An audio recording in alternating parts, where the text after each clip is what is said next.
Perhaps the first and most obvious way schools are changing right now is in the area of technology. We are using it in ways we definitely never could have predicted. And that is very frustrating for so many teachers and students. However, when the pandemic dies down and we find ourselves in a new era of education, what will the outcome be? Many times, when something's been overly stressed or used poorly, not the fault of teachers, not the fault of anyone, just the crazy circumstances we've all found ourselves in, there is a natural inclination to do the exact opposite. Schools may well shrink back into the dark ages for a few years after the crisis of distance learning is over. Once we've recuperated though, there is hope that we will have a new wave of technology that is better suited for the needs of the classroom, the teacher, students, and families.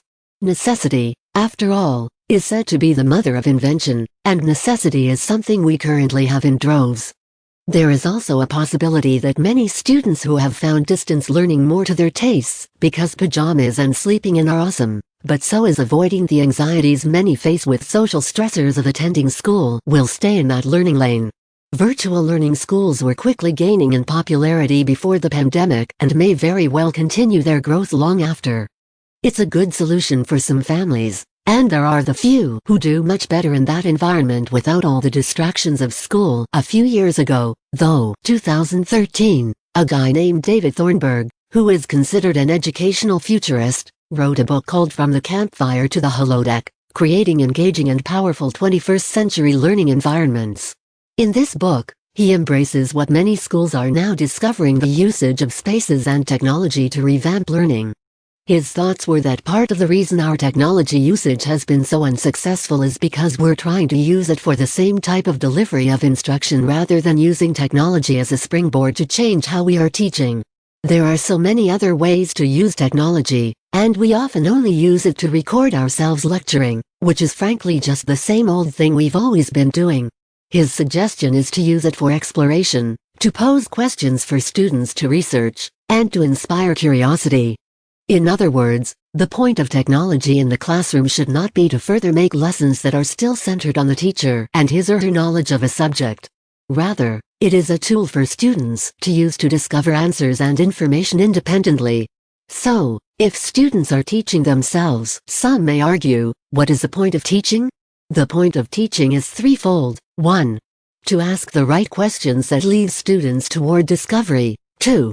To provide support as students do their discovery and research. They do need you, and to help guide them into responsibility and gainful interactions.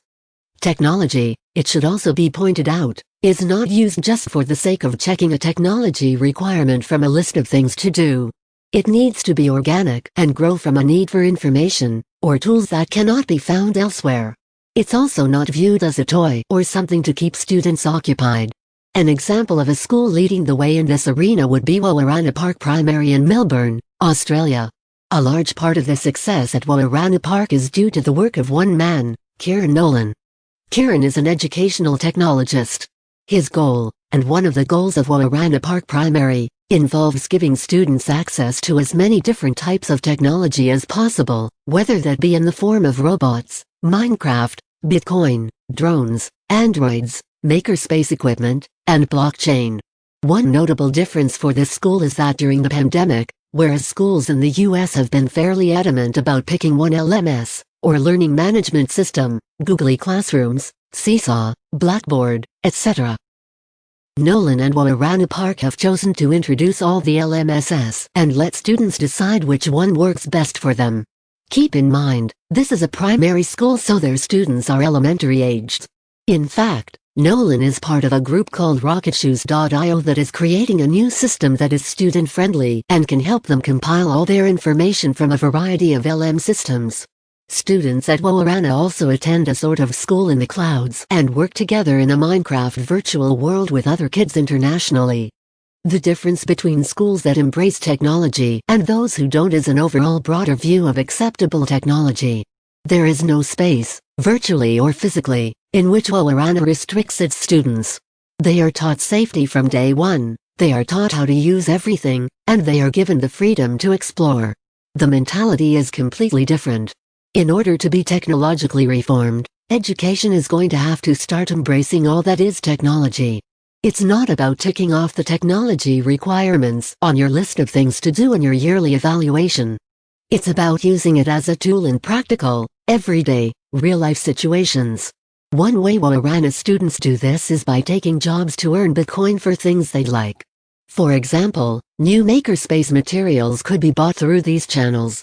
Children can collectively build a website, program or code, and film documentation explaining how to do things for others. Allowing students to interact with real-world experiences, solve real-world problems, and use technology to do it is the way of the future. No one wants to answer questions about how Dick and Jane had 47 watermelons, then bought 22 more. That sort of work is impractical and not interesting. But children still need to learn how to add numbers like 47 and 22. So make real-world problems.